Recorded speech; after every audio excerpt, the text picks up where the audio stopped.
This is Pankaj and welcome back to teaching exam study. दोस्तों, आज हम पढ़ते हैं अस्थाई बंदोबस्त, रैयतवारी बंदोबस्त और माहलवारी बंदोबस्त के बारे में, जो कि काफ़ी इंपॉर्टेंट एग्ज़ाम है और एग्ज़ाम में मल्टीपल टाइम इस प्रकार से प्रश्न पूछे जाते हैं और हम एग्ज़ाम में कंफ्यूज हो जाते हैं। आज हम चीज़ों को विस्तार से पढ़ेंगे और देखेंगे कि इम्पॉर्टेंट फैक्ट कौन सा है जो कि एग्ज़ाम में के लिए काफ़ी इंपॉर्टेंट है आपके लिए। तो वीडियो छोटी ही रहेगी, उम्मीद करता हूँ आप वीडियो को पूरा देखें। आपकी रिस्पॉन्स हमारे लिए काफ़ी लाभदायक है। तो अस्थाई बंदोबस्त 1793 ईस्वी में जो हुआ था, 1793 ईस्वी में लॉर्ड कॉर्नवालिस ने यह नई व्यवस्था लागू कर दी जिस अस्थाई बंदोबस्त के नाम से दिया जाता है। इस व्यवस्था के अंतर्गत जमींदार जागीर का मालिक बन गया था। 1793 ईस्वी में लॉर्ड कॉर्नवालिस ने यह नई व्यवस्था लागू कर दी जिसे अस्थाई बंदोबस्त का नाम दिया गया। इस व्यवस्था के अंतर्गत जमींदार जागीर का मालिक बन गया। ये बंदोबस्त ब्रिटिश भारत के 19% क्षेत्र पर लागू किया गया था। इस बंदोबस्त के अंतर्गत बंगाल, बिहार, उड़ीसा, संयुक्त प्रांत तथा उत्तरी कर्नाटक भी शामिल थे। तो उम्मीद करता हूँ यहाँ तक आप समझ गए होंगे।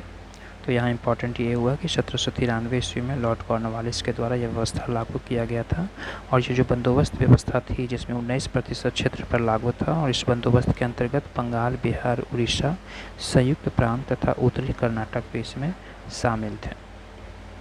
बंगाल, बिहार, उड़ीसा, संयुक्त प्रांत और उत्तरी कर्नाटक। आगे है कि बंगाल में जमींदारों के साथ 10 वर्षीय अनुबंध के बाद 1793 ईस्वी में बंगाल और बिहार में इस व्यवस्था को चिरस्थायी व्यवस्था यानी अस्थायी व्यवस्था का स्वरूप भी प्रदान किया गया था। यानी बंगाल के जमींदारों के साथ 10 वर्षीय अनुबंध के बाद 1793 ईस्वी में बंगाल और बिहार में इस व्यवस्था को चिरस्थायी व्यवस्था यानी अस्थायी व्यवस्था का स्वरूप जो है वो प्रदान किया गया था।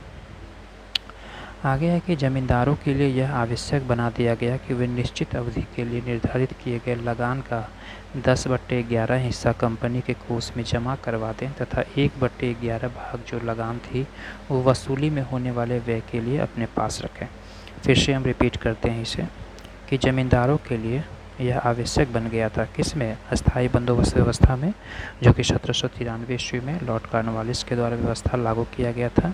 वे निश्चित अवधि के लिए निर्धारित किए गए लगान का 10/11 हिस्सा कंपनी के कोष में जमा करवा दिए गए और 1/11 भाग लगान वसूली के रूप में व्यय किए गए थे। तो अस्थाई बंदोबस्त व्यवस्था को एक बार फिर से हम रिकॉल कर लेते हैं। इसे 1793 ईस्वी में लॉर्ड कॉर्नवालिस के द्वारा लागू किया गया था जिसे अस्थाई बंदोबस्त का नाम दिया गया। इस व्यवस्था के अंतर्गत जमींदार जागीर का मालिक बन गया था। यह बंदोबस्त ब्रिटिश भारत के 19% क्षेत्र पर लागू किया गया था और इस बंदोबस्त के अंतर्गत बंगाल, बिहार, उड़ीसा, संयुक्त प्रांत तथा उत्तरी कर्नाटक शामिल था। बंगाल के जमींदारों के साथ 10 वर्षीय अनुबंध के बाद 1793 ईस्वी में बंगाल और बिहार में इस व्यवस्था को चिरस्थायी व्यवस्था का स्वरूप दिया गया और जमींदारों के लिए आवश्यक बना दिया गया था कि वे निश्चित अवधि के लिए निर्धारित किए गए लगान का 10/11 हिस्सा कंपनी के कोष में जमा करवा दें तथा 1/11 भाग लगान की वसूली में होने वाले व्यय के लिए अपने पास रखें। आगे हम रैयतवारी व्यवस्था के बारे में आगे बढ़ते हैं और इम्पोर्टेंट चीज़ों को समझते हैं। कैप्टन रीड और टॉमस मुनरो, आप ये दो नाम याद रखेंगे। कैप्टन रीड और टॉमस मुनरो ने वास्तविक किसानों से बंदोबस्त करने का सुझाव दिया जिससे रैयतवारी कहा जाता है।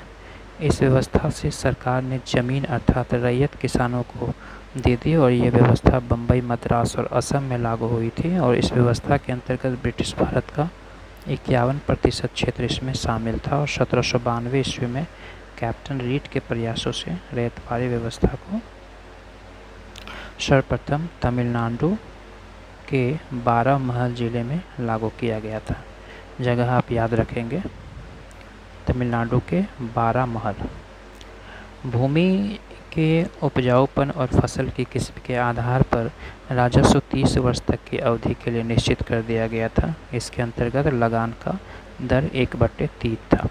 एक बार पुनः हम इसे रिकॉल कर लेते हैं ताकि चीज़ों को आप एक बार फिर से याद कर पाएँ कि कैप्टन रीड और टॉमस मुनरो जो हैं वो रैयतवारी व्यवस्था के वास्तविक संस्थापक माने जाते हैं और बंदोबस्त करने का सुझाव दिया जिसे रैयतवारी कहा जाता था। इस व्यवस्था ने सरकार ने ज़मीन अर्थात रैयत किसानों को दे दी थी और ये व्यवस्था बम्बई, मद्रास और असम में लागू हुआ था। इस व्यवस्था के अंतर्गत ब्रिटिश भारत का 51% क्षेत्र शामिल था और 1792 ईस्वी में कैप्टन रीड के प्रयासों से रैयतवाड़ी व्यवस्था को सर्वप्रथम तमिलनाडु के बारामहल जिले में लागू किया गया था। भूमि के उपजाऊपन और फसल की किस्म के आधार पर राजस्व 30 वर्ष तक की अवधि के लिए निश्चित कर दिया गया था। इसके अंतर्गत लगान का जो दर था वो 1/3 था। आगे अंतिम है महलवाड़ी व्यवस्था। पश्चिमी उत्तर प्रदेश में गांव बिरादरियों या महालों के साथ महलवाड़ी बंदोबस्त किया गया। महलवाड़ी व्यवस्था की जमींदारी व्यवस्था का संक्षिप्त रूप थी। भूमि पर गांव बिरादरियों के सामूहिक स्वामित्व को भाईचारा कहा जाता था। गायों के समूह महाल कहलाते थे, इसलिए इसे महलवाड़ी व्यवस्था कहा गया था और पंजाब और दिल्ली में यही भूमि व्यवस्था लागू की गई।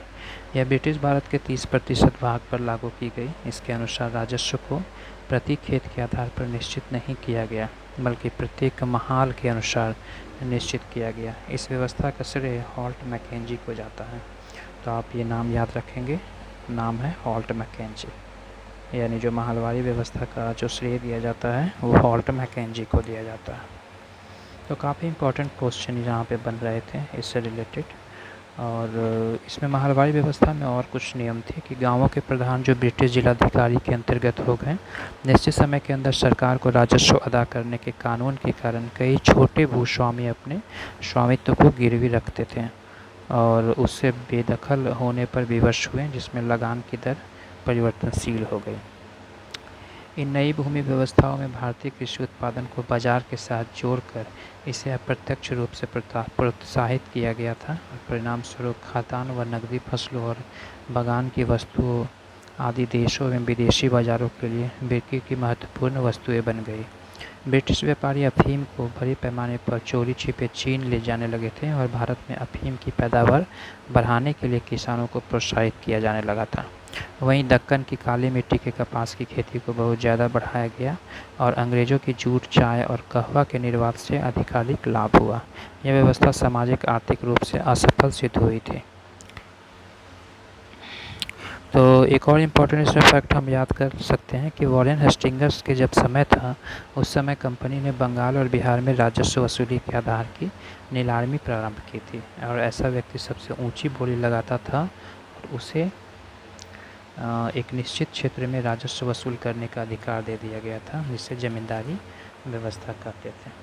तो हम लोग ने ब्रिटिशकालीन भू राजस्व की व्यवस्था के बारे में पढ़ा, जिसमें स्थायी बंदोबस्त जिसे जमींदारी बंदोबस्त कहा जाता था, जिसकी संस्थापक लॉर्ड कॉर्नवालिस 1793 ईस्वी में हुआ था, जिसकी बंगाल, बिहार, उड़ीसा, उत्तर प्रदेश, बनारस, उत्तरी कर्नाटक में लागू हुआ और समस्त अंग्रेजी भारत का इसमें 19% हिस्सा था और भूमि अधिकार सदैव के लिए जमींदार को ब्रिटिश सरकार को राजस्व देने का जमींदार थी।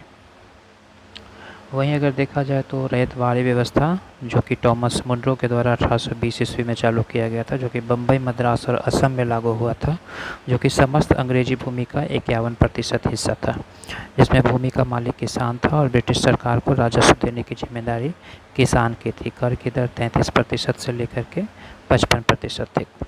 वहीं लास्ट में महलवाड़ी व्यवस्था जो कि विलियम बेंटिक के द्वारा 1833 ईस्वी में उत्तर प्रदेश उस टाइम में उत्तर प्रदेश, मध्य प्रदेश, पंजाब में समस्त भूमि का 30% हिस्सा था। वहीं भूमि पर गांव का अधिकार था, जिसे महाल कहा जाता था और ब्रिटिश सरकार को राजस्व देने की जिम्मेदारी समस्त गाँवों की मुखियाओं की थी। कर की दर लगभग 60% थी। प्रभाव ये हुआ कि पारंपरिक अर्थव्यवस्था का विघटन हो गया और कृषकों की दरिद्रता आ गई थी इसमें, और कृषि में ठहराव तथा अवनति होने लगी और पुराने जमींदारों का उन्मूलन तथा नए जमींदारों का उदय हुआ और कृषि का वाणिज्यीकरण हुआ था। तो इस प्रकार से हम लोगों ने जो है वो स्थायी बंदोबस्त, रैयतवाड़ी बंदोबस्त और महलवाड़ी बंदोबस्त के बारे में पढ़ा और उम्मीद करता हूँ कि आप चीज़ों को रिकॉल कर किए होंगे और एग्ज़ाम से पहले 2-3 बार इस वीडियो को देख लें या आप वॉइस सिर्फ सुन लें, जिससे कि आप एग्ज़ाम में अगर इस प्रकार के प्रश्न आते हैं तो आप इसे हल कर पाएँ। अगर वीडियो को पसंद आया होगा तो चैनल को लाइक करें, अपने दोस्तों के साथ शेयर करें। चैनल पर नए हैं तो चैनल को सब्सक्राइब कर लें, जिससे कि हमें मोटिवेट मिलेगी आपके लिए और भी इम्पोर्टेंट वीडियो बनाने के लिए। वीडियो अच्छा लगा होगा तो हमारे साथ बनी रहें आगे भी। वीडियो देखने के लिए धन्यवाद आपको। Thank you very much.